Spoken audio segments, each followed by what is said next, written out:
Hello everyone. चलो शुरू करते हैं इस स्टोरी का एक नया एपिसोड। और तुम सब तुम्हारे कानों में ईयरफोन ज़रूर से लगा लेना, क्योंकि स्टोरी को अच्छी तरह समझने के लिए ईयरफोन ज़रूरी है। और चलो शुरू करते हैं एक नया सफ़र। थर्ड आई का यूज करते ही विवेक उस डिमन को देखता है जिसके पेट में एक सोड घुसी हुई थी। विवेक उस सोड को देखकर समझ जाता है कि यही उनकी सोड की स्लेस अटैक को अब्सॉर्ब कर रही थी। वो डिमन फिर कार्तिक पर अटैक कर रहा था और कार्तिक उसे अपनी सोड की मदद से बच रहा था। कार्तिक और डिमन आपस में लड़ ही रहे थे। इस चीज का फायदा उठाकर विवेक अपनी थर्ड की मदद से उस सोड को पीछे से पकड़ लेता है। विवेक जैसे ही उस सोड को पकड़ता है तो वो सोड चमकने लगती है, और यह सब इसलिए हो रहा था क्योंकि विवेक के हाथ में से खून निकल रहा था, और वह खून जैसे ही सोड के ऊपर लगता है वह सोड विवेक को अपना मास्टर बनाने लगती है। विवेक उस सोड को पकड़ता है, वह तुरंत उस सोड को डिमन के पेट से चीरते हुए बाहर निकाल लेता है, जिस वजह से वह डिमन तुरंत वहीं पर मर जाता है। विवेक जैसे ही उस सोड को डिमन के पेट से बाहर निकलता है तभी तुरंत वहां एक बहुत शक्तिशाली ओरा विवेक को महसूस होता है। विवेक जैसे ही अपने सामने देखते हैं उसके सामने एक बहुत बड़ा ड्रैगन खड़ा था। वह ड्रैगन गुस्से में चिल्लाता है, किसने सर्व महाशक्तिशाली गोल्डन ड्रैगन को जगाने की हिम्मत की। विवेक ड्रैगन को देखकर बहुत डर जाता है और एक पल को सोचते हैं, क्या यही उसका अंत है। विवेक डर के मारे अपनी आंखें बंद कर लेता है, लेकिन विवेक तभी महसूस करते हैं कि वह शक्तिशाली ओरा अब उसे महसूस नहीं हो रहा है, जिसके बाद विवेक अपनी आंखें खोलता है। विवेक जैसे ही अपनी आंखें खोलता है उसके सामने एक छोटा सा ड्रैगन होता है।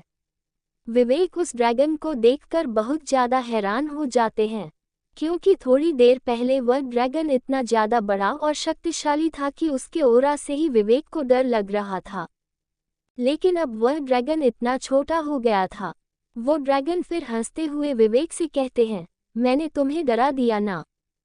विवेक उस ड्रैगन को बोलते हुए देखकर बहुत हैरान हो गया था। विवेक फिर उस ड्रैगन से कहते हैं, हाँ डर तो गया था, पर तुम हो कौन। ड्रैगन विवेक की बात सुनकर कहता है, जो सोड तुम्हारे पास है मैं उसकी स्प्रिट हूँ और इस सोड का नाम आइस ड्रैगन सोड है। ड्रैगन फिर आगे कहता है, ये सोड किसी भी इंसान को पल भर में आइस में जमा सकती है, बस ये तुम्हारी थोड़ी सी स्पिरिचुअल एनर्जी को अब्सॉर्ब करेगी।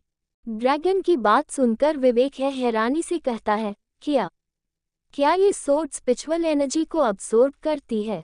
ड्रैगन विवेक को फिर से बताता है, हाँ ये तुम्हारी थोड़ी सी स्पिरिचुअल एनर्जी को अब्सॉर्ब करेगी, जिसके बाद वह ड्रैगन गायब हो जाता है। ड्रैगन के गायब होते ही विवेक उसे ढूंढने लगता है। तभी विवेक को एक आवाज आती है जो कि ड्रैगन की होती है। गोल्डन ड्रैगन विवेक को कहता है, मैं तुम्हारे दिमाग के अंदर हूँ। गोल्डन ड्रैगन की बात सुनकर विवेक हैरान हो जाता है और अपने मन ही मन में सोचता है, ये मेरे दिमाग के अंदर कैसे गया। जिसके बाद विवेक अपने दिमाग के अंदर जाता है जहां वो गोल्डन ड्रैगन विवेक की इमोर्टल वर्ल्ड की किताब पढ़ रहा होता है। गोल्डन ड्रैगन विवेक को देखता है, वो उसे कहता है, तो इस किताब में तुम्हारी सारी जानकारी लिखी हुई है। फिर वह गोल्डन ड्रैगन अपनी बात को आगे बढ़ाते हुए कहता है, पर मैंने ये किताब सिर्फ तुम्हारे पास ही देखी है लगता है। इस बार मुझे एक बेस्ट मास्टर मिला है। जिसके बाद विवेक अपने दिमाग से बाहर आ जाता है। बाहर आते ही विवेक देखता है कि कार्तिक वही बेहोश पड़ा है। विवेक कार्तिक को एक हीलिंग पिल देता है, जिसे खाने के बाद कार्तिक होश में तो आ जाता है, लेकिन अब वो चलने की हालत में नहीं था। विवेक सोच ही रहा था कि अब वो इस राउंड को कैसे पास करूँगा। कार्तिक तो चलने की हालत में नहीं था। तभी वहाँ 4 स्टूडेंट्स आते हैं जो कि विवेक को घेर लेते हैं। वे लड़के देखते हैं कि कार्तिक वहाँ घायल पड़ा है और विवेक के हाथों में से भी खून निकल रहा है। वे लड़के इस राउंड को जल्दी से जीतने के लिए स्टूडेंट्स के डिमन स्टोन लूट रहे थे, और अब वे लड़के विवेक और कार्तिक को लूटने का सोच रहे थे। उन लड़कों को लग रहा था कि कार्तिक लड़ने की हालत में नहीं है और अकेला विवेक उन चारों से लड़ नहीं पाएगा, जिस वजह से उन्हें लग रहा था कि वो चारों मिलकर विवेक को आसानी से हरा देंगे। उन चारों में से एक लड़का विवेक को कहता है, ओए लड़के चल अपने डिमन स्टोन हमें दे दे। विवेक हिसाब लगते हुए कहता है, ठीक है, मैं एक डिमन स्टोन 10 सोने के सिक्कों के बदले में ही दूंगा, इनसे एक सिक्का भी कम नहीं लूंगा। विवेक की बात सुनकर उन चारों लड़कों को गुस्सा आ जाता है।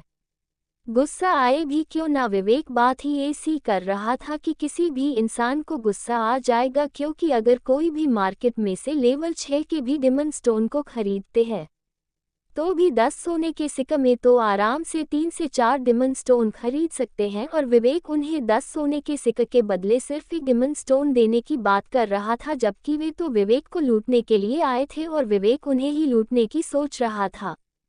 विवेक फिर उन लड़कों से कहता है, तो बताए मुझे आपको कितने डिमन स्टोन देने हैं। विवेक की बात सुनकर उन चारों लड़कों के साथ साथ कार्तिक भी हैरान हो गया था। कार्तिक अपने मन ही मन में सोच रहा था कि मास्टर ये क्या कर रहे, मास्टर इन चारों को गुस्सा क्यों दिला रहे हैं। कार्तिक हैरान हो भी क्यों ना, क्योंकि उसे तो बिल्कुल भी अंदाजा नहीं था कि विवेक ऐसा क्यों कर रहा है। विवेक जानबूझकर इन लड़कों को गुस्सा दिला रहा था, क्योंकि कुछ दिनों से विवेक ने किसी को भी गुस्सा नहीं दिलाया था, जिस वजह से विवेक को पॉइंट्स भी नहीं मिल रहे थे। लेकिन जब आज विवेक को ये लड़के लूटने के लिए आए तो विवेक ने सोचा कि क्यों ना आज थोड़े पॉइंट्स ही बढ़ा लिए जाए। इसीलिए विवेक उन चारों लड़कों को गुस्सा दिला रहा था। फिर उन चारों लड़कों में से एक लड़का विवेक को कहता है, तुम्हें अपनी जिंदगी से प्यार नहीं है क्या। विवेक फिर उस लड़के को गुस्सा दिलाने के लिए कहा, मुझे अपनी जिंदगी से प्यार है, इसीलिए तो मैंने आपको डिस्काउंट दिया है और मैं आपको कम दाम में ही अपने डिमन स्टोन को दे रहा हूँ। विवेक की यह बात सुनकर तो वे चारों लड़के आग बबूले हो जाते हैं। विवेक को तो उन लड़कों को गुस्सा दिलाकर पूरा मजा आ रहा था। वे चारों लड़के अब अपनी अपनी सोट को निकाल लेते हैं और विवेक को बेरहमी से कहते हैं, तुम डिमन स्टोन अपनी मर्जी से दोगे या हम जबरदस्ती से ले। उन लड़कों की बात सुनकर विवेक समझ गया था कि अब बातचीत करने का समय खत्म हो गया है, अब तो सिर्फ एक्शन होगा। जिसके बाद विवेक भी अपनी सोट को निकाल लेता है और अपने चेहरे पर एक ईविल स्माइल के साथ कहता है, तो तुम छीन लो। विवेक की बात सुनते ही वह चारों लड़के अपनी सोट को कसकर पकड़ लेते हैं और फिर वे चारों लड़के विवेक पर अटैक कर देते हैं। लेकिन विवेक उन चारों के अटैक से बचने के लिए एक लंबी सी छलांग लगाता है और फिर हवा में ही अपनी थर्ड आई को एक्टिवेट कर लेता है। थर्ड आई के एक्टिवेट होते ही विवेक को उन सब के अटैक साफ साफ देख पा रहा था। जिसके बाद उन चारों लड़कों में से एक लड़का आगे आकर विवेक पर अटैक करता है। विवेक थर्ड आई की मदद से उस लड़के का अटैक आसानी से देख लेता है और विवेक को उस लड़के की कमजोरी भी पता चल जाती है, जिसके बाद विवेक उस लड़के के अटैक से बचकर सीधा उस लड़के की कमजोरी पर वार करता है, जिसके बाद वह लड़का घायल होकर नीचे गिर जाता है और तभी तुरंत विवेक उस पर अपनी सोट से स्लेस अटैक करता है और उस लड़के को पूरी तरह घायल कर देता है। जिसके बाद उस लड़के की तीनों साथी विवेक पर एक साथ अटैक करते हैं। विवेक उन लड़के को एक साथ अपनी तरफ अटैक करते हुए देखकर उन पर मल्टीपल सोर्ड तकनीक से अटैक करता है, जिसके बाद में तीनों लड़के भी घायल हो जाते हैं। जिसके बाद विवेक उन लड़कों के पास आते हुए कहता है, तुम लोग अपने डिमन स्टोन मुझे अपनी मर्जी से दोगे या मैं जबरदस्ती छीन लूं।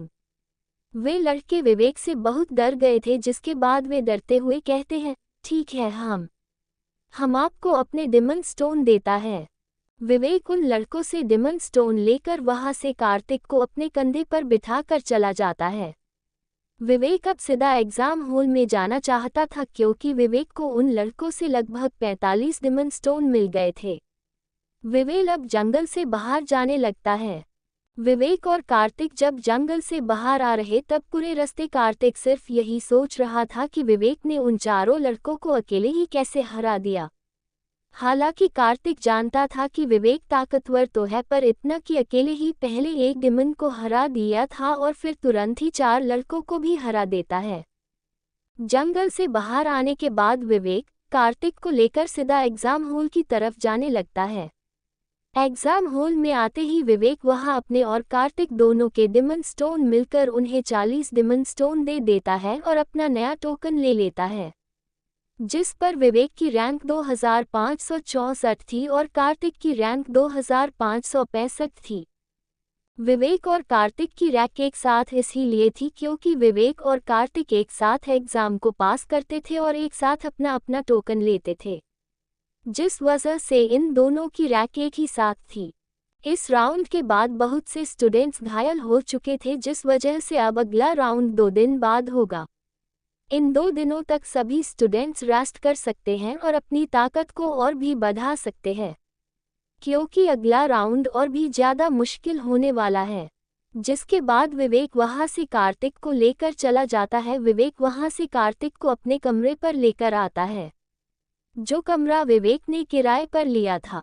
वहां विवेक कार्तिक को लाने के बाद उसे अपने बिस्तर पर पड़ा देते हैं और कहता है, तुम थोड़ा रेस्ट करो।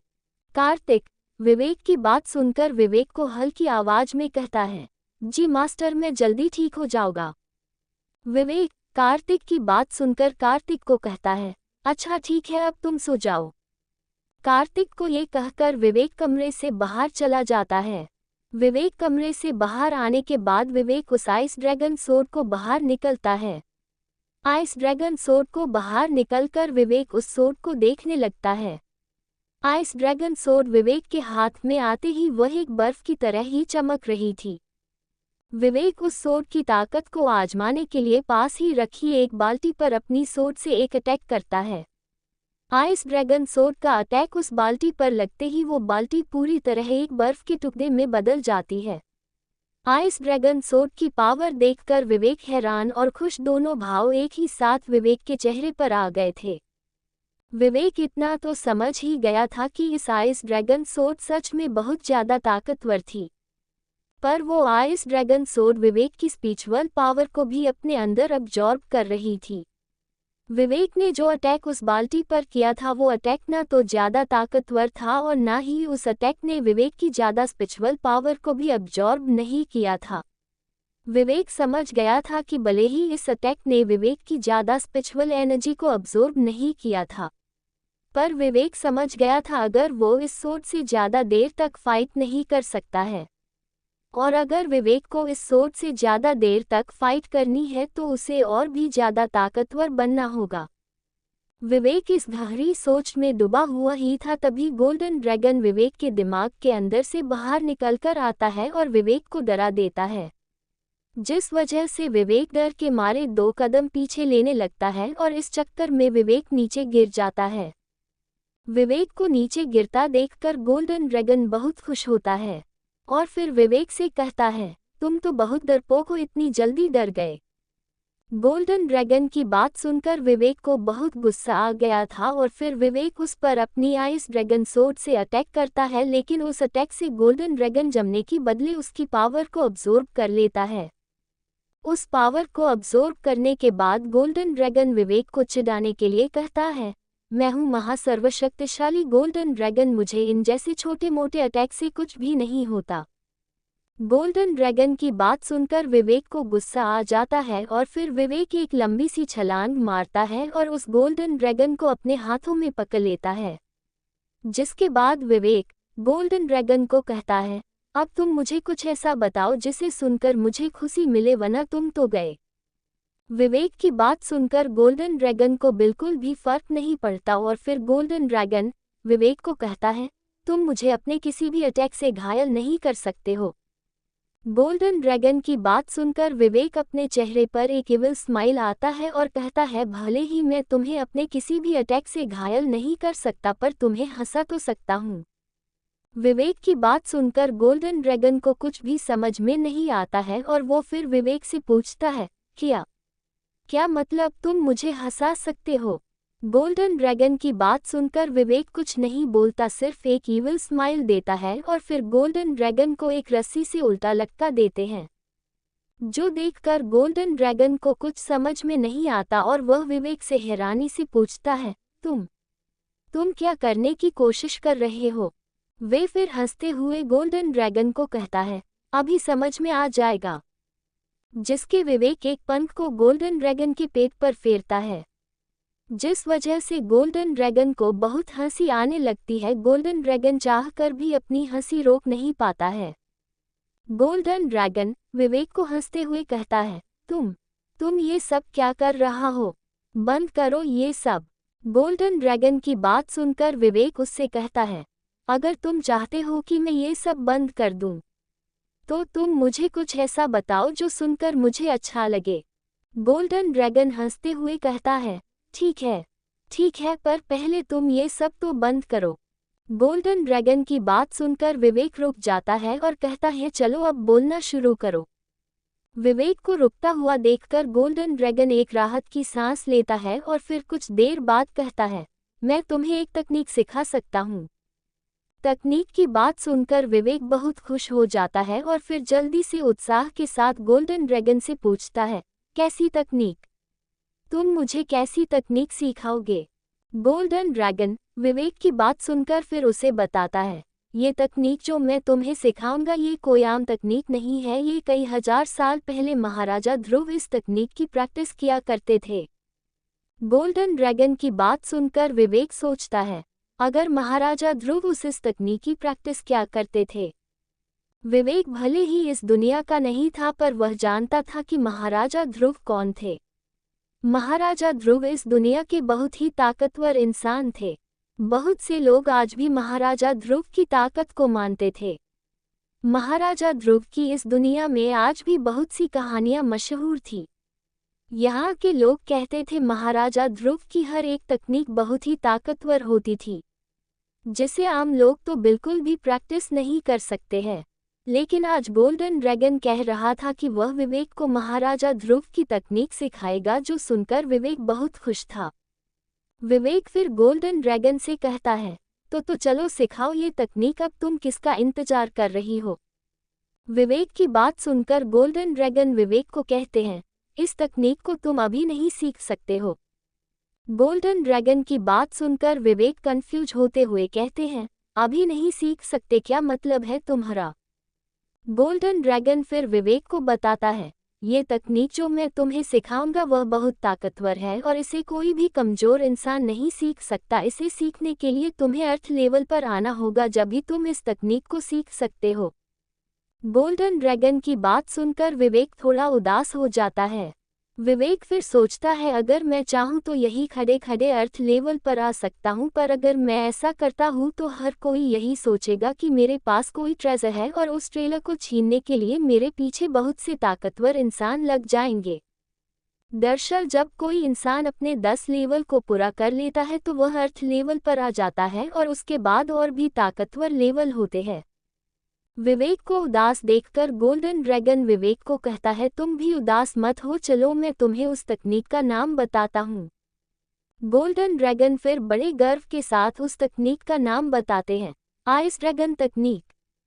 गोल्डन ड्रैगन विवेक को बताता है, ये तकनीक तुम्हारे लेवल के साथ ही और भी ज़्यादा ताकतवर होती चली जाएगी। गोल्डन ड्रैगन की बात सुनकर विवेक उस तकनीक को और भी जल्दी सीखना चाहता था, फिर वह अपने ऊपर कंट्रोल करता है। विवेक फिर गोल्डन ड्रैगन को कहता है, ठीक है, जब मैं अर्थ लेवल पर आ जाऊंगा मैं तभी इस आइस ड्रैगन तकनीक को सीख लूंगा।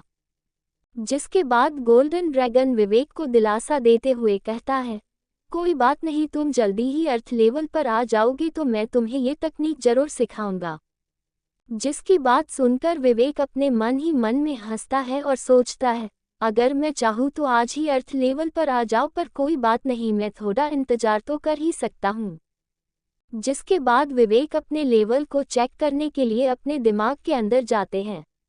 विवेक जैसे ही अपने दिमाग के अंदर जाता है, फिर विवेक जो नज़ारा उसके सामने था उसे देखकर तो वो एकदम हैरान हो जाता है। विवेक को तो एक पल के लिए ऐसा लगा कि वो अपने दिमाग के अंदर है ही नहीं, लेकिन फिर विवेक ने अपनी आंखें बंद करके फिर से खोली, लेकिन सामने से कुछ नहीं बदला। विवेक के सामने इस वक्त एक बड़ा सा स्विमिंग पूल था और विवेक समझ ही नहीं पा रहा था कि यह स्विमिंग पूल उसके दिमाग के अंदर कैसे आया। तभी वहाँ गोल्डन ड्रैगन आता है और फिर विवेक से कहता है, ये तुम्हें अच्छा लग रहा है ना? मेरे पास ज़्यादा पावर नहीं थी। वरना मैं तुम्हारे दिमाग को और भी ज्यादा अच्छा बना देता। गोल्डन ड्रैगन की बात सुनकर विवेक बहुत हैरान हो जाता है, क्योंकि विवेक को ये जगह बिल्कुल भी उसका दिमाग नहीं लग रही थी और ऊपर से गोल्डन ड्रैगन ये कह रहा है इसमें और भी अच्छा बना देता, पर मेरी पावर खत्म हो गई थी। विवेक को यकीन ही नहीं हो रहा था कि गोल्डन ड्रैगन कुछ ऐसा भी कर सकता है। अपने आप को संभालते हुए विवेक गोल्डन से ड्रैगन पूछता है, अच्छा ये सब तो छोड़ो और मुझे ये बताओ कि मेरी किताब कहाँ है। विवेक की बात सुनकर गोल्डन ड्रैगन कुछ नहीं बोलता और सीधा स्विमिंग पूल में कूद जाता है। गोल्डन ड्रैगन की यह हरकत देखकर विवेक के कुछ समझ में नहीं आता है।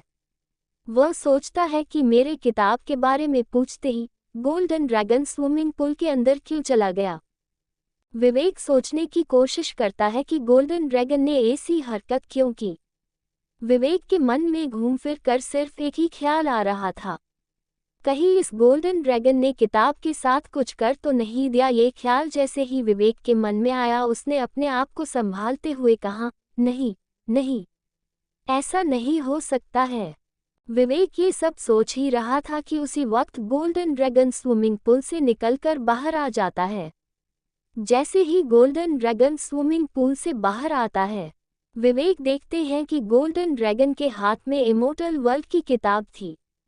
इमोर्टल वर्ल्ड की किताब को आपको देखकर विवेक की जान में जान आती है, जिसके बाद विवेक झटके से गोल्डन ड्रैगन के हाथ से इमोर्टल वर्ल्ड की किताब को छीन लेते हैं। ये देखकर गोल्डन ड्रैगन थोड़ा सा चीर जाता है और इसी चिढ़ के साथ गोल्डन ड्रैगन विवेक को कहता है, तुम्हें क्या हो गया? एक तो मैंने तुम्हारे दिमाग को इतना सुंदर बना दिया, ऊपर से तुम मेरे साथ ऐसा व्यवहार कर रहे हो। गोल्डन ड्रैगन की बात सुनकर विवेक गोल्डन ड्रैगन से कहते हैं, नहीं ऐसी कोई बात नहीं है, दरअसल मैं थोड़ा सा डर गया था कि कहीं तुमने किताब को कुछ कर तो नहीं दिया। विवेक की बात सुनकर गोल्डन ड्रैगन विवेक को मजाकिया लहजे में विवेक को कहता है, अच्छा तो तुम्हें मुझे भरोसा भी नहीं है। गोल्डन ड्रैगन की बात सुनकर विवेक कुछ नहीं बोलता है और अपने मन ही मन में सोचता है, ये कहाँ फंस गया मैं। जिसके बाद विवेक अपने लेवल को चेक करने के लिए इमोर्टल वर्ल्ड की किताब को खोलता है और उसमें अपने लेवल को चेक करने लगता है। विवेक देखता है लेवल 8 और कल्टीवेशन लेवल 2, जिसके बाद विवेक अपने कल्टीवेशन लेवल को बढ़ाने के लिए अपने पॉइंट्स का इस्तेमाल करता है। अपने पॉइंट्स का इस्तेमाल करके विवेक अपना कल्टीवेशन लेवल 4 कर लेता है। विवेक ने अपना कल्टीवेशन लेवल इसलिए बढ़ाया था कि अगर उसे चोट लग जाए या वह घायल हो जाए तो इससे वह अपनी कल्टीवेशन करके अपने आप को जल्दी ठीक कर सकता है और अपनी एनर्जी को भी जल्दी से रिकवर कर सकते हैं। वैसे तो विवेक अपनी एनर्जी को पिल रिकवर एनर्जी खाकर भी अपनी एनर्जी को रिकवर कर सकता है, पर पिल खाने के बाद भी विवेक एनर्जी सिर्फ कुछ समय के लिए ही रिकवर होती है, जिस वजह से वह अपनी एनर्जी रिकवर करने के बाद भी ज़्यादा देर तक नहीं लड़ सकता था। लेकिन अब विवेक ने अपने कल्टीवेशन लेवल को बढ़ा लिया है, जिस वजह से विवेक जल्दी से अपनी एनर्जी को पूरी तरह रिकवर कर सकता है और ज़्यादा देर तक अपनी एनर्जी का यूज़ भी कर सकता है। जिसके बाद विवेक अपने कल्टीवेशन लेवल को बढ़ाने के बाद कुछ देर तक कल्टीवेशन करता है और फिर अपने कमरे में जाने के बाद सो जाता है। विवेक सोच रहा था कि सुबह होते ही वह नई तकनीक को लेने के लिए मार्केट में जाएंगे। सुबह होते ही विवेक उठ जाते हैं और फिर कार्तिक की हालत को देखता है। विवेक देखता है कि कार्तिक की हालत में अब थोड़ा सा सुधार आया है, जिसके बाद विवेक कार्तिक के बिस्तर के पास बैठ जाता है। कुछ ही देर में कार्तिक की जैसे ही आंख खुलती है, वह विवेक को अपने सामने देखकर डर जाता है और विवेक के जल्दी से एक लात मारता है, जिस वजह से विवेक बिस्तर से नीचे गिर जाता है। विवेक जैसे ही बिस्तर से नीचे गिरता है, वह चिल्लाते हुए कार्तिक से कहता है, क्या तुम अपने मास्टर के साथ ऐसा ही व्यवहार करते हो? विवेक की बात सुनकर कार्तिक थोड़ा डर जाता है और डरते हुए कैसा है, मास्टर आप ही मेरे सामने भूत बनकर बैठे थे जिस वजह से मैं डर गया था। कार्तिक की बात सुनकर विवेक कुछ नहीं कहता और फिर कुछ देर तक चुप खड़े रहने के बाद बोलता है, क्या तुम अब ठीक हो? विवेक की बात सुनकर कार्तिक कहते हैं, जी हाँ मास्टर अब मैं बिल्कुल ठीक हूँ। जिसके बाद विवेक कार्तिक को लेकर मार्केट की ओर जाने लगता है। कुछ ही देर में विवेक और कार्तिक मार्केट में भी आ जाते हैं। मार्केट में आने के बाद विवेक कार्तिक को लेकर एक तकनीक को लेने के लिए एक दुकान को ढूंढने लगता है। विवेक और कार्तिक एक दुकान वह ढूंढते हुए आगे बढ़ ही रहे थे कि विवेक एक दुकान के अंदर देखते हैं कि वहां पर बहुत भीड़ लगी हुई है। विवेक फिर एक लड़के को रोकर उससे पूछता है कि यहाँ इतनी भीड़ क्यों लगी हुई है। वो लड़का विवेक को कहता है, यहाँ पर हाई ट्रेजर गेम चल रहा है और यहाँ लोगों को सलाह देने के लिए खुद भानु प्रताप जी आए हैं। उस लड़के की बात सुनकर विवेक उस लड़के से पूछता है, ये भानु प्रताप को है? विवेक को ये सवाल पूछते देख ये लड़का बहुत हैरान हो जाता है और हैरानी के साथ ही विवेक से पूछता है, क्या तुम भानु प्रताप जी को नहीं जानते? उस लड़के की बात सुनकर विवेक कहता है, नहीं, मैं किसी भी भानु प्रताप को नहीं जानता हूँ। विवेक की बात सुनकर वो लड़का विवेक से घबराते हुए कहते हैं, अरे थोड़ा तमीज से बोलो, अगर किसी ने तुम्हारी बात सुन ली ना तो पता नहीं तुम्हारे साथ साथ मेरा भी क्या हाल होगा। वो लड़का फिर अपनी बात को आगे बढ़ाते हुए कहता है, दरअसल भानु प्रताप इस राज्य मतलब नॉर्थ सिंधु के महाराजा अर्जुन प्रताप के छोटे भाई सूरज प्रताप के बड़े बेटे हैं, मतलब इस राज्य के सेनापति का बड़ा लड़का है भानु प्रताप। उस लड़के की बात सुनकर विवेक कुछ सोचता है और फिर उस लड़के को कहता है, अच्छा तो यहाँ के आने वाले सेनापति है भानु प्रताप। विवेक की बात सुनकर वो लड़का फिर से घबराते हुए कहता है, अरे तुम मुझे मरवाओगे क्या आज? विवेक को उस लड़के की बात कुछ समझ में नहीं आती और फिर विवेक उस लड़के से पूछता है, मतलब क्या है तुम्हारा? मैं कुछ समझा नहीं। विवेक की बात सुनकर वो लड़का फिर से विवेक को बताना शुरू करता है, दरअसल हमारे महाराजा अर्जुन प्रताप का सिर्फ एक ही लड़का है जिसका नाम है वीर प्रताप। वीर प्रताप को जन्म देते ही महारानी गुजर गई थी। सब लोग सोचते थे कि वीर प्रताप ही अगले महाराजा बनेंगे, लेकिन फिर वीर प्रताप की कल्टीवेशन लेवल 8 पर आकर रुक गई थी। वीर प्रताप के लिए बहुत सी दवाइयों और डॉक्टर का भी यूज़ किया गया पर वीर प्रताप के लेवल आगे बढ़ ही नहीं पाए, जिस वजह से अब अगले महाराजा सूरज प्रताप के लड़के भानु प्रताप बनेंगे। ये सब बात विवेक को बताने के बाद वो लड़का वहां से चला जाता है। विवेक अब भी उसी लड़के की बात को याद कर रहा था। विवेक सोचता है तो अंदर हाई ट्रेजर गेम खेला जा रहा है।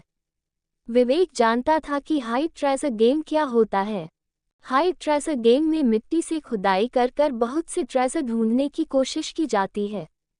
मिट्टी में से खुदाई करके उन्हें जिसमें मिट्टी के पत्थर के अंदर है उन्हें ऊर्जा महसूस होती है, उस मिट्टी के पत्थर को बिना साफ करे एक गेम पर लगा देते हैं जिस गेम का नाम है high treasure game. High treasure game एक सट्टे के बराबर है क्योंकि इसमें पता ही नहीं होता कि मिट्टी के पत्थर के अंदर क्या है और जो भी ये गेम खेलता उसे बिना मिट्टी के पत्थर को साफ करे ही अपने अंदाजे से कोई भी एक मिट्टी का पत्थर खरीदना होता है। अगर किसी की किस्मत अच्छी हो तो उसे बहुत ही कीमती सामान भी मिल जाता है और अगर बेकार हो तो कुछ भी नहीं मिलता। विवेक यही सोच रहा था कि क्या उसे अंदर जाना चाहिए या नहीं। विवेक इस तरह सोचता देख कार्तिक विवेक से पूछ लेता है, मास्टर क्या आप अंदर जाने की सोच रहे हैं? कार्तिक की बात सुनकर भी विवेक कुछ नहीं कहता है और कुछ देर तक ऐसे ही सोचने के बाद विवेक उस भीड़ की तरफ जाने लगता है। विवेक उस तरफ जाते हुए देखकर कार्तिक भी विवेक के पीछे पीछे चलने लगता है। विवेक और कार्तिक जैसे ही उस जगह पर जाते हैं जहां हाई ट्रेजर गेम चल रहा था, वे दोनों फिर महसूस करते हैं कि यहाँ कितनी भीड़ है। भीड़ को चिरते हुए विवेक और कार्तिक आगे बढ़ने लगते हैं। कुछ ही देर में विवेक और कार्तिक उस जगह तक भी आ जाते हैं जिस जगह पर हाई ट्रेजर गेम चल रहा था। विवेक देखना चाहता था कि इस गेम के कितने फायदे हैं और कितने नुकसान, इसीलिए उसने सिर्फ इस वक्त ये देखने की सोची कि बाकी सब इस गेम को कैसे खेलते हैं।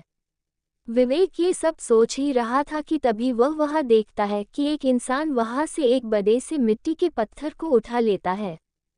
विवेक देखता है जिसने उस बड़े से मिट्टी के पत्थर को उठाया था वह एक 24 से 25 साल का लड़का था। उस लड़के के पत्थर को उठाते वही खड़ा एक बुजुर्ग आदमी बोलता है, पहले आप इसकी रकम भर दीजिए, जिसके बाद ही आपको बताया जाएगा कि इसे बड़े से मिट्टी के पत्थर के अंदर क्या है।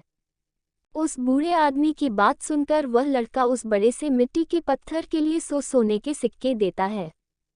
विवेक जब देखता है कि ये लड़का इस मिट्टी के पत्थर के लिए सोने के सिक्के दे रहा है तो वह ये देखकर एकदम हैरान हो जाता है, क्योंकि विवेक जानता था कि इस दुनिया में सोने के सिक्के की कीमत कितनी है और वो लड़का इन्हें बड़ी आराम से दे रहा है। विवेक उस बड़े होल के अंदर भीड़ के साथ खड़ा ये सब देख रहा था। विवेक को अब इस गेम के बारे में पूरी तरह से समझ में आ गया था। हाई ट्रेजर गेम एक सट्टे की तरह है जो भी यह खेल खिला रहा है। वह ज़्यादा पैसे कमाने के लिए इस खेल को चलाता है। इस खेल में उन्हें घाटा और फायदा दोनों हो सकता है अगर मिट्टी के पत्थर में से कुछ ऐसी चीज़ निकलती है जिसकी कीमत सोने के सिक्के से ज़्यादा हो तो इस मिट्टी के पत्थर के मालिक को नुकसान होता है और उस मिट्टी के पत्थर को जिसने खरीदा था उसका फ़ायदा होगा। हाई ट्रेजर गेम में सिर्फ फ़ायदा ही नहीं होता है बल्कि हाई ट्रेजर गेम में ज़्यादा कर नुकसान ही होता है, क्योंकि अगर मिट्टी के पत्थर में से कुछ कीमती चीज़ निकालनी होती है तो उसके लिए लेवल अर्थ के पीक पर होना चाहिए, जिसके बाद ही कोई मिट्टी के अंदर की चीज़ के अंदर की एनर्जी को महसूस कर सकते हैं। जिसका लेवल अर्थ की पीक पर होता है वो इंसान ऐसे खेल नहीं खेलता है, क्योंकि उन्हें पता होता है कि अगर उन्हें और भी ज़्यादा ताकतवर बनना है तो उन्हें इस हाई ट्रेजर गेम से कोई फ़ायदा नहीं होगा। और रही बात अमीर बनने की तो ताकतवर बनने के बाद कोई भी इंसान बहुत तरीके से पैसा कमा सकता है। इसीलिए हाई ट्रेजर गेम को लेवल अर्थ से नीचे लेवल वाले लोग ही खेलते हैं और इस गेम में अपना नुकसान ही करवा लेते हैं। अब वो लड़का जिसने सोने के सिक्के के बदले एक मिट्टी का पत्थर खरीदा था, वह लड़का अब अपनी पावर से उस चीज पर से मिट्टी हटाने लगता है। फिर कुछ ही देर में उस पर से मिट्टी भी हट जाती है और फिर उस मिट्टी के पत्थर के अंदर से एक केतली जैसी कोई चीज निकलती है। केतली जैसी उस चीज को लेकर वो लड़का सीधा भानु प्रताप के पास जाता है और कहते हैं, महाराज क्या आप बता सकते हैं इसकी कीमत कितनी होगी?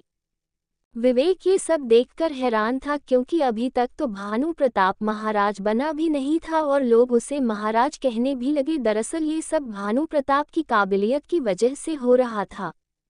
भानु प्रताप अभी फिर से 20 से 21 साल का ही होगा और वह अभी से ही अर्थ लेवल पर आ चुका है, जिस वजह से यहाँ के सभी लोग उसकी इतनी ज़्यादा इज्जत करने लगे थे। भानु प्रताप उस लड़के की बात सुनकर कुछ नहीं कहता है, बल्कि उस केतली जैसी चीज को देखने लगता है और फिर अपने चेहरे पर एक मुस्कान लाकर कहता है, तुमने ये अच्छी चीज को ही ढूंढा है। इस चीज से तुम अपनी कल्टीवेशन लेवल को बढ़ा सकते हो, क्योंकि मुझे इस चीज में से बहुत ज्यादा एनर्जी महसूस हो रही है और इसकी कीमत मार्केट में लगभग 300 सोने के सिक्के होगी। भानु प्रताप की यह बात सुनकर वह लड़का बहुत खुश हो जाता है और खुशी खुशी में ही वह नारा लगा देता है, भानु प्रताप की जय। उस लड़के का नारा सुनकर वहां खड़ा हर इंसान एक ही नारा लगाने लगते हैं, भानु प्रताप की जय, भानु प्रताप की जय। भानु प्रताप एक उत्तम राजा बनने की कोशिश कर रहा था। लोगों के नारे सुनकर उसे अभी लग रहा था कि वही अगला राजा बनेगा। भानु प्रताप के साथ एक सैनिक और एक लड़का आया था। वह लड़का जो भानु प्रताप के साथ आया था वो लड़का कोई और नहीं बल्कि वीर प्रताप था।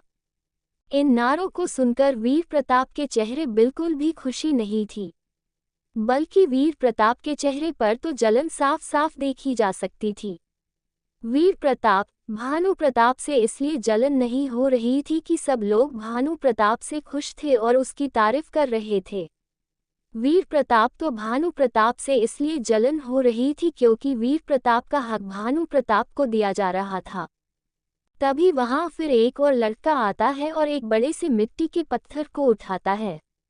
वह मिट्टी का पत्थर देखने में एक बड़े से गमले के जैसा लग रहा था, पर किसी को भी नहीं पता था कि उस बड़े से गमले जैसे दिखने वाले मिट्टी के पत्थर के अंदर क्या है। जिसके बाद वह लड़का भी अपनी पावर से मिट्टी को हटाने लगता है। कुछ ही देर में मिट्टी हट जाती है और वह लड़का देखते हैं उसके हाथ में एक छोटी सी पीलाई है। वह लड़का भी पिछले वाले लड़के की तरह अपनी पील भानु प्रताप को दिखाता है। भानु प्रताप कहता है, तुम तो बहुत भाग्यशाली हो, तुम एक 4th ग्रेड कल्टीवेशन पिल मिली है।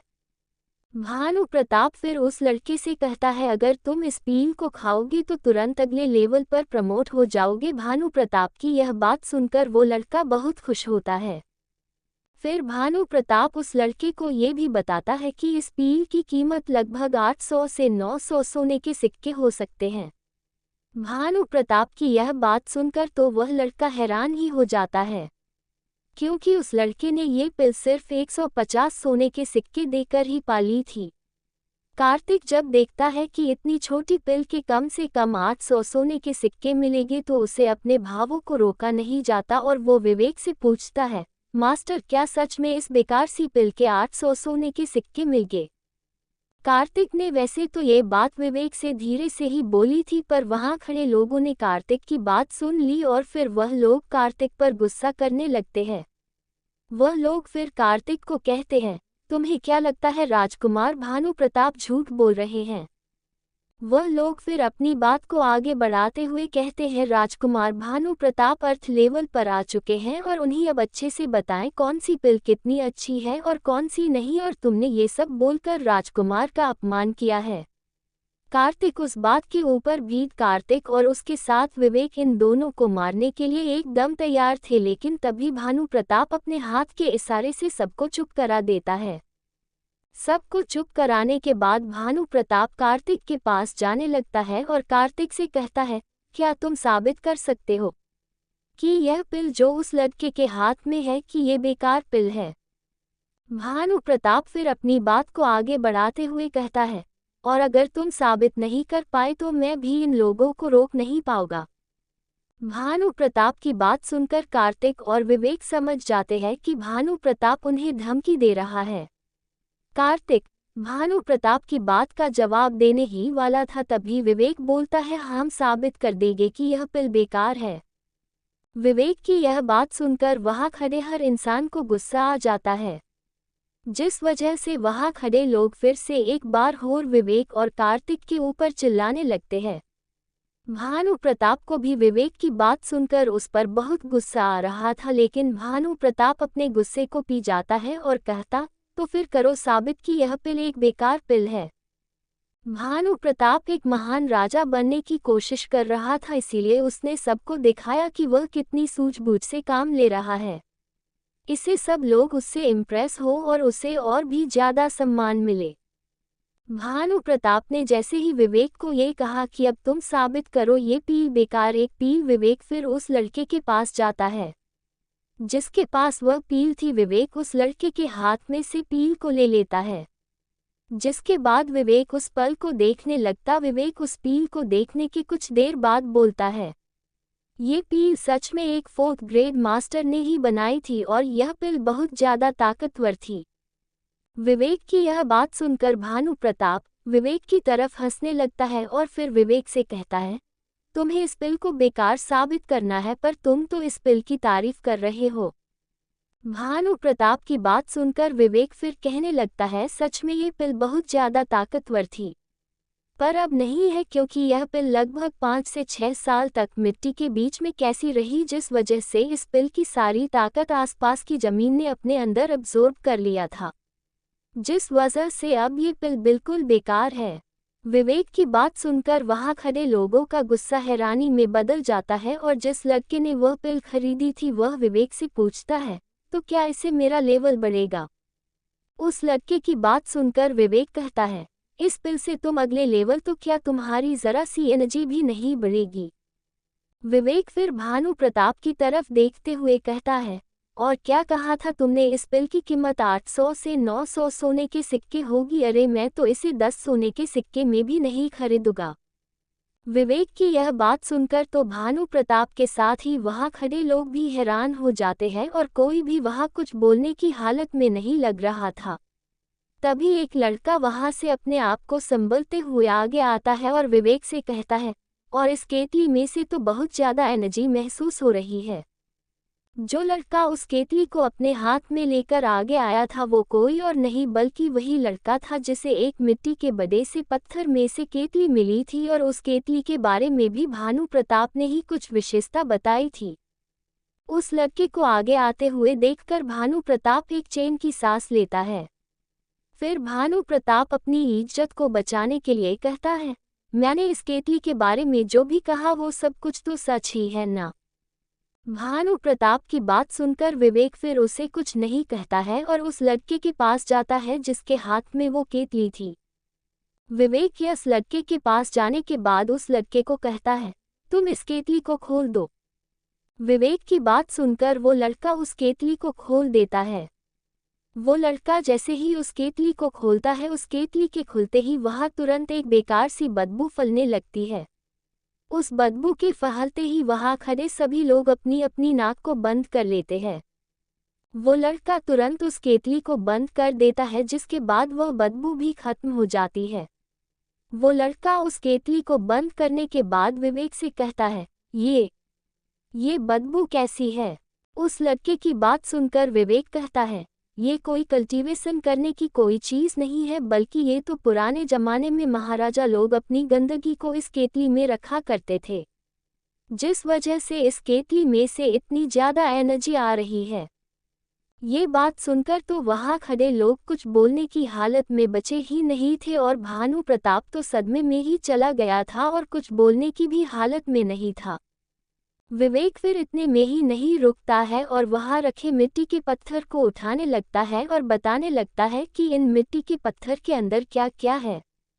विवेक की यह हरकत देखकर भानु प्रताप के साथ आया सैनिक हैरान हो जाता है, क्योंकि वह समझ ही नहीं पा रहा था कि विवेक कैसे इन मिट्टी के पत्थर के अंदर क्या क्या है।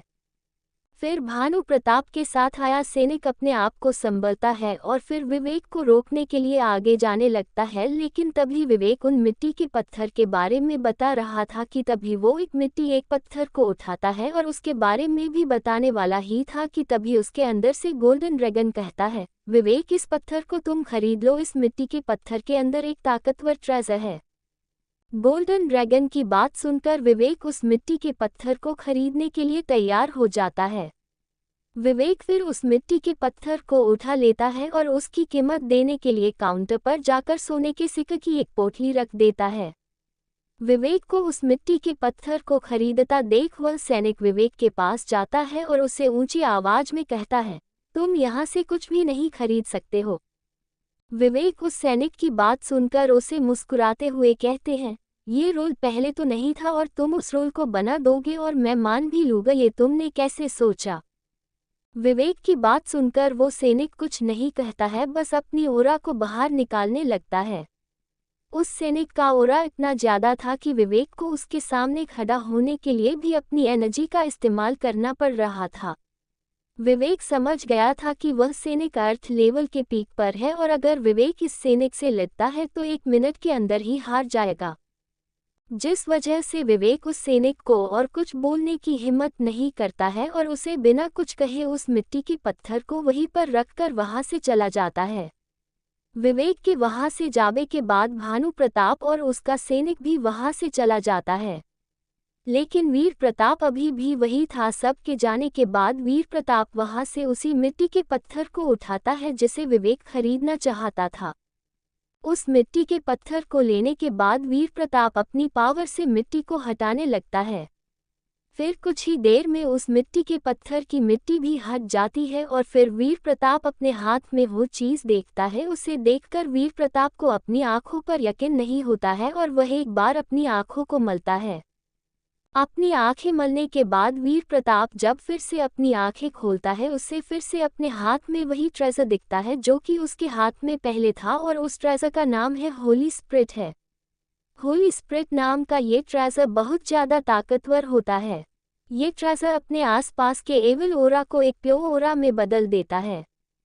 वीर प्रताप ने सुना था कि 400 सालों पहले ये होली ट्रेजर कहीं गुम हो गया था और उसके बाद ये ट्रेजर किसी ने भी नहीं देखा था और अब आज ये ट्रेजर वीर प्रताप के हाथ में था और अगर यह ट्रेजर किसी के भी पास होगा तो उसे हराना लगभग नामुमकिन हो जाता है। वीर प्रताप कुछ देर तक उस ट्रेजर को देखता हुआ कुछ सोच रहा था और फिर वहां से चला जाता है। विवेक और कार्तिक उस हाई ट्रेजर गेम के होल से बाहर आने के बाद मार्केट में से बहुत सी तकनीक खरीदता है और वही मार्केट में चारों तरफ विवेक की बातें चल रही थी। हर कोई यही कह रहा था कि विवेक ने कैसे राजकुमार भानु प्रताप की बोलती बंद कर दी थी। उन लड़कों की बात सुनकर कार्तिक तो बहुत खुश था, लेकिन विवेक को इससे कोई फर्क नहीं पड़ रहा था। विवेक और कार्तिक फिर मार्केट से तकनीक खरीदने के बाद वापस अपने कमरे पर आ जाते हैं और फिर कुछ देर तक आराम करते हैं। आराम करने के बाद वे दोनों ही अलग अलग तकनीक की प्रैक्टिस करने लगते हैं। विवेक अपने साथ करीबन 10 अलग अलग सोड तकनीक की लाया था, जिसमें से कुछ तकनीक को कार्तिक प्रैक्टिस करने लगता है और कुछ तकनीक को विवेक प्रैक्टिस करने लगता है। करीबन 3 से 4 घंटे प्रैक्टिस करने के बाद विवेक और कार्तिक दोनों ही थक जाते हैं और अब दोनों में से कोई भी प्रैक्टिस करने की हालत में नहीं था। कार्तिक जमीन पर ही पड़ते हुए ही विवेक से कहता है, मास्टर आप तो सच में बहुत ज़्यादा ताकतवर हो। हम दोनों ने एक साथ ही प्रैक्टिस करनी शुरू करी थी, लेकिन फिर भी आपने 7 तकनीक की प्रैक्टिस की और मैंने सिर्फ 3 तकनीक की प्रैक्टिस की है।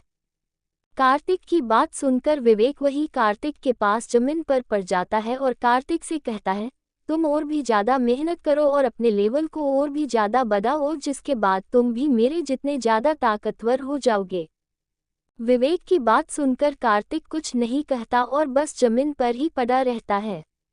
विवेक और कार्तिक प्रैक्टिस करके इतने ज़्यादा थक गए थे कि उन दोनों में से कोई भी कमरे के अंदर जाकर सोने की बजाय बाहर ही सो जाते हैं। करीबन शाम के 7 बजे विवेक की आँख खुलती है और फिर विवेक जमीन पर से उठ जाता है और अपने मन में ही सोचता है कि ज़्यादा देर तक प्रैक्टिस करने की वजह से हम दोनों इतने थक गए थे कि हम बाहर ही सो गए थे। जिसके बाद विवेक वही जमीन पर बैठकर कल्टीवेशन करने लगता है। विवेक के करीबन आधे घंटे कल्टीवेशन करने के बाद ही कार्तिक भी अपनी नींद से उठ जाता है। कार्तिक जब उठता है तो वह देखता है कि विवेक वहीं पर बैठकर कल्टीवेशन कर रहा है।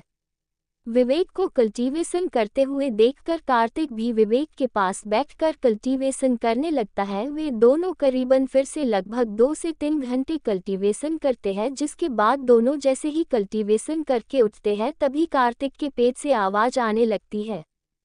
उस आवाज़ को सुनकर विवेक कार्तिक को कहता है, भूख तो मुझे भी लग रही है, तो चलो खाना खाने के लिए आज किसी होटल पर चलते हैं।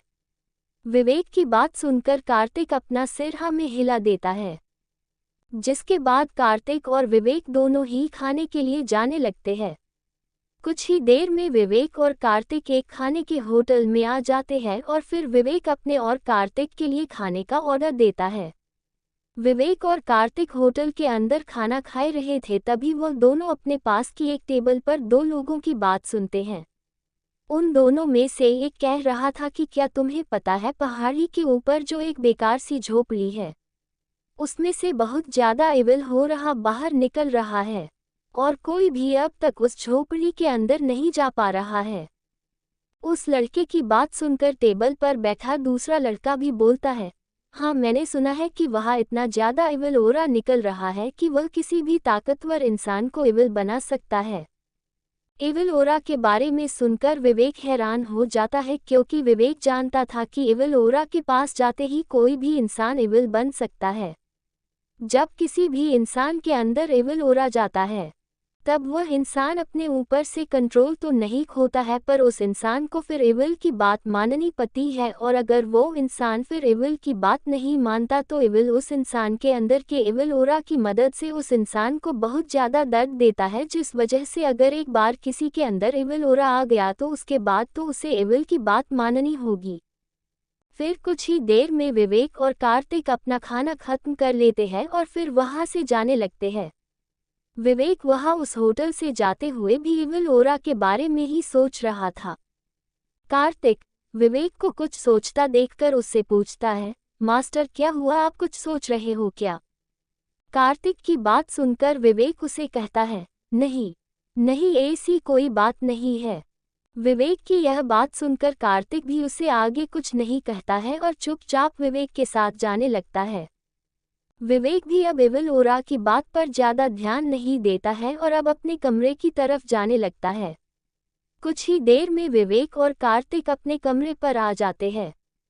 कमरे पर आने के बाद विवेक कार्तिक से कहता है, कल हमें अगले राउंड के लिए भी जाना है, तो आज आराम कर लो और अगर तुम चाहो तो अपनी कल्टीवेशन भी कर सकते हो। विवेक की बात सुनकर कार्तिक कुछ नहीं कहता और कल्टीवेशन करने के लिए बैठ जाता है। कार्तिक को कल्टीवेशन करता हुआ देखकर विवेक आगे उसे कुछ नहीं कहता और खुद बिस्तर पर लेट जाता है। बिस्तर पर लेटने के बाद विवेक अपनी आंखें बंद कर लेता है। विवेक को इस तरह देखकर कार्तिक सोचता है कि विवेक सो गया है।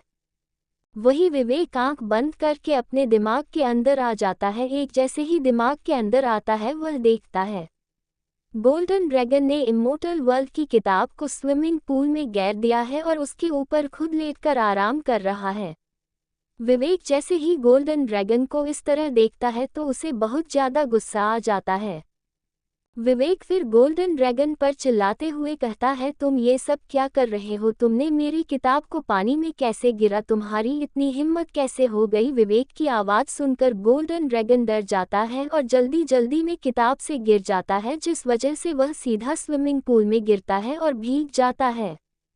गोल्डन ड्रैगन फिर उड़ते हुए विवेक के पास जाते हैं और उसे डरते हुए कहता है, तुम यहाँ क्या कर रहे हो? गोल्डन ड्रैगन की बात सुनकर विवेक उस पर फिर से चिल्लाते हुए कहते हैं, तो तुम क्या सोच रहे थे? तुम मेरी किताब खराब कर दोगे और मुझे कभी पता ही नहीं चलेगा। विवेक की बात सुनकर तो गोल्डन ड्रैगन एकदम डर जाता है और फिर विवेक को समझाते हुए कहता है, विवेक तुम मेरी बात सुनो, मैं तुम्हें सब समझा दूंगा। लेकिन विवेक तो गोल्डन ड्रैगन की कोई भी बात सुनने को तैयार नहीं था, उल्टा गोल्डन ड्रैगन पर ही चिल्ला रहा था। तुम मुझे क्या समझाओगे? मैंने तुम्हें खुद अपनी आंखों से देखा है कि तुमने मेरी किताब को अपने स्विमिंग पूल में गिर रखा था, और इतना ही नहीं बल्कि इसके ऊपर लेटकर तुम तो आराम भी कर रहे थे।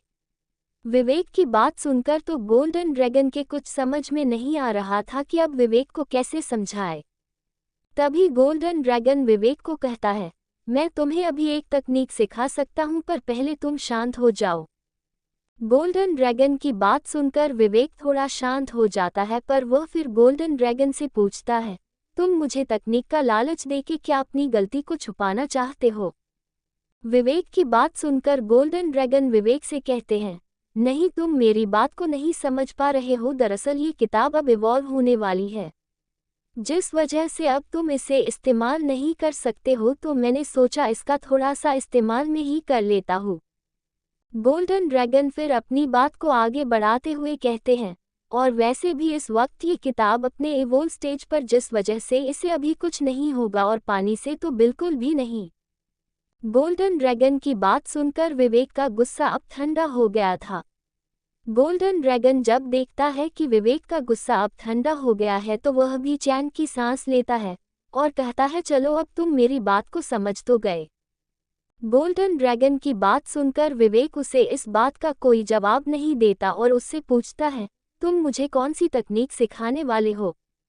विवेक की बात सुनकर गोल्डन ड्रैगन कहता है, तकनीक? कैसी तकनीक? तुम किस तकनीक की बात कर रहे हैं? मेरी तो कुछ समझ में नहीं आ रहा है। गोल्डन ड्रैगन की बात सुनकर विवेक फिर से गोल्डन ड्रैगन पर चिल्लाने लगा और कहने लगा, अभी तो तुमने मुझे तकनीक सिखाने की बात की थी और तुम इतनी जल्दी उस बात को भूल भी गए। विवेक फिर अपनी बात को आगे बढ़ाते हुए कहता है, तुम एक बार और सोच लो कि तुम मुझे तकनीक सिखा रहे हो या नहीं, और अगर नहीं तो तुम्हारे लिए अच्छा नहीं होगा। समझे क्या? विवेक की बात सुनकर गोल्डन ड्रैगन डर जाता है और कहता है, हाँ, मैं तुम्हें एक तकनीक सिखा दूंगा। गोल्डन ड्रैगन फिर आगे बताता है, जो तकनीक मैं तुम्हें सिखाने वाला हूँ उस तकनीक का नाम है क्राव मागा। विवेक गोल्डन ड्रैगन की बात सुनकर गोल्डन ड्रैगन से उत्साह के साथ पूछता है, क्राव मागा ये किस तरह की तकनीक है? गोल्डन ड्रैगन फिर विवेक को समझाने लगता है, ये तकनीक डिफेंस के काम आती है, ये तकनीक तुम्हें दुश्मनों के अटैक से बचाएगी। गोल्डन ड्रैगन की बात सुनकर विवेक खुश हो जाता है और फिर उत्साह के साथ कहता है, तो तुम मुझे अभी ये तकनीक सिखाओ। विवेक की बात सुनकर गोल्डन ड्रैगन विवेक को तकनीक के बारे में बताने लगता है कि तकनीक को किस तरह सीखा जा सकता है। जिस तरह गोल्डन ड्रैगन विवेक को बता रहा था, विवेक उसी तरह करता जाता है। करीबन 1 घंटे तक प्रैक्टिस करने के बाद विवेक उस तकनीक को मास्टर कर लेता है, जिसके बाद विवेक अपने दिमाग से बाहर आ जाता है और देखता है कि कार्तिक अभी भी कल्टीवेशन कर रहा है। विवेक कार्तिक को कल्टीवेशन करता हुआ देखकर उसे कुछ नहीं कहता और फिर सो जाता है। जब सुबह हो जाती है तो विवेक और कार्तिक फ्रेश होकर अगले राउंड के लिए एग्जाम हॉल में जाने लगता है। विवेक और कार्तिक कुछ ही देर में एग्जाम हॉल में आ जाते हैं और फिर विवेक देखता है इस बार यहाँ पर स्टूडेंट्स पहले से कम है। एग्जाम हॉल में हर कोई यही बात कर रहा था कि यह राउंड कैसा होगा और कितना हार्ड होगा। फिर कुछ ही देर में एग्जाम हॉल के अंदर होस्ट आता है और वह चिल्लाते हुए सबको कहता है, आपका स्वागत है नॉर्थ कुंफू एकेडमी के एक और नए एग्जाम में। और होस्ट फिर अपनी बात को आगे बढ़ाते हुए कहते हैं, लेकिन ये राउंड थोड़ा अलग होगा और इस बार यहाँ के टीचर्स ने एक मीटिंग करके यह फैसला किया है कि आपका टाइम बचाने के लिए इस बार यह राउंड जो भी जीतेगा वह सीधा फाइनल राउंड में पहुँच जाएगा, जो कि सिर्फ 5000 स्टूडेंट्स ही होगा। होस्ट की यह बात सुनकर वहां हर कोई बातें करने लगता है। अगर ये 2 राउंड को एक साथ करवा रहे हैं तो ये बहुत हार्ड होगा। फिर सबको चुप कराते हुए होस्ट अपनी बात को आगे बढ़ाते हुए कहते हैं, जो राउंड इस बार होने वाला है उस राउंड का नाम है प्रेशर कंट्रोल राउंड। इस राउंड के बारे में जानकर हर कोई हैरान हो जाता है और सोचने लगते हैं कि यह राउंड तो बहुत ज़्यादा आसान है, क्योंकि हर कोई जानता था कि प्रेशर कंट्रोल एक ऐसी मशीन थी जिसमें ग्रेविटी को बढ़ा दिया जाता था, जिसके बाद उसके अंदर कल्टीवेशन की जाती है और इस राउंड में तो कोई हार ही नहीं सकता। सबकी बातें सुनकर होस्ट हैरान नहीं होता और फिर से कहता है, मैं जानता हूं कि आप सब क्या सोच रहे हैं, पर इस राउंड में एक ट्विस्ट भी है ल, और वह ट्विस्ट यह है कि इस राउंड में आपको एक दूसरे को प्रेशर कंट्रोल से बाहर निकालना है और जो भी आखिरी के 5000 स्टूडेंट्स प्रेशर कंट्रोल में बचेंगे वे ही फाइनल राउंड में जाएंगे। जिसके बाद होस्ट वहाँ एक फॉर्मेशन को एक्टिवेट कर देता है। फॉर्मेशन के एक्टिवेट होते ही पूरे एग्जाम हॉल में खड़े सभी स्टूडेंट्स की ग्रेविटी बढ़ने लगती है, जिस वजह से वहाँ खड़ा होने के सबको अपनी एनर्जी का इस्तेमाल करना पड़ रहा था। हर कोई अपनी अपनी एनर्जी का इस्तेमाल करके एक दूसरे को प्रेशर कंट्रोल से बाहर निकालने की कोशिश कर रहे थे। तभी कार्तिक विवेक से कहता है, मास्टर क्या हम लोग किसी को भी प्रेशर कंट्रोल से बाहर नहीं निकालेंगे? कार्तिक की बात सुनकर विवेक अपने चेहरे पर बिना कोई भाव लाए कहता है, नहीं, हम लोग किसी भी स्टूडेंट्स को प्रेशर कंट्रोल से बाहर नहीं निकालेंगे, बल्कि हम तो इस प्रेशर कंट्रोल का फ़ायदा उठाकर यहाँ अपने लेवल को बढ़ाएंगे। इतना कहकर विवेक अपने और कार्तिक के चारों तरफ एक शील्ड क्रिएट कर लेता है और वहाँ बैठकर कल्टीवेशन करने लगता है। विवेक का किस तरह कल्टीवेशन करता हुआ देखकर कार्तिक भी उसी के पास जाकर बैठ जाता है और कल्टीवेशन करने लगता है। विवेक और कार्तिक को इस तरह आराम से कल्टीवेशन करता हुआ देखकर बाकी स्टूडेंट्स पहले तो हैरान हो जाते हैं और फिर अचानक से उन सब के चेहरे पर गुस्सा आ जाता है, जिसके बाद वह सब स्टूडेंट्स अपनी अपनी लड़ाई को छोड़कर विवेक और कार्तिक की तरफ आने लगते हैं और विवेक की बनाई गई शील्ड पर अटैक करने लगते हैं। उन सब के अटैक का अंदर बैठे विवेक और कार्तिक के ऊपर कुछ असर नहीं हो रहा था, क्योंकि विवेक ने अपनी शील्ड इस तरह बनाई थी कि बाहर की कोई भी आवाज़ अंदर नहीं आ सकती है, जिस वजह से विवेक और कार्तिक को अपनी अपनी कल्टीवेशन बिना किसी दिक्कत के कर पा रहे थे। विवेक और कार्तिक अपनी कल्टीवेशन कर ही रहे थे कि तभी विवेक की बनाई हुई शील्ड में क्रैक आने लगता है, जिस वजह से शील्ड के बाहर से जो भी स्टूडेंट्स शील्ड पर अटैक कर रहे थे उनकी चिल्लाने की आवाज़ अंदर तक आ रही थी और इसी वजह से विवेक और कार्तिक को कल्टीवेशन करने में दिक्कत हो रही थी। और फिर तभी विवेक उठकर खड़ा हो जाता है और फिर कार्तिक को भी खड़ा होने के लिए कहता है और कार्तिक विवेक की आवाज़ सुनकर खड़ा भी हो जाता है। कार्तिक के खड़े होते ही विवेक कार्तिक को कहता है, तुम अपनी स्वॉर्ड को बाहर निकाल लो क्योंकि अब हम लड़ने वाले हैं। विवेक की बात सुनकर कार्तिक चिल्लाकर विवेक से कहता है, जी मास्टर, और इतना कहकर कार्तिक अपनी स्वॉर्ड को बाहर निकाल लेता है और फिर कार्तिक के अपनी स्वॉर्ड के बाहर निकालते ही विवेक भी अपनी स्वॉर्ड को बाहर निकाल लेता है और फाइट करने के लिए तैयार हो जाता है।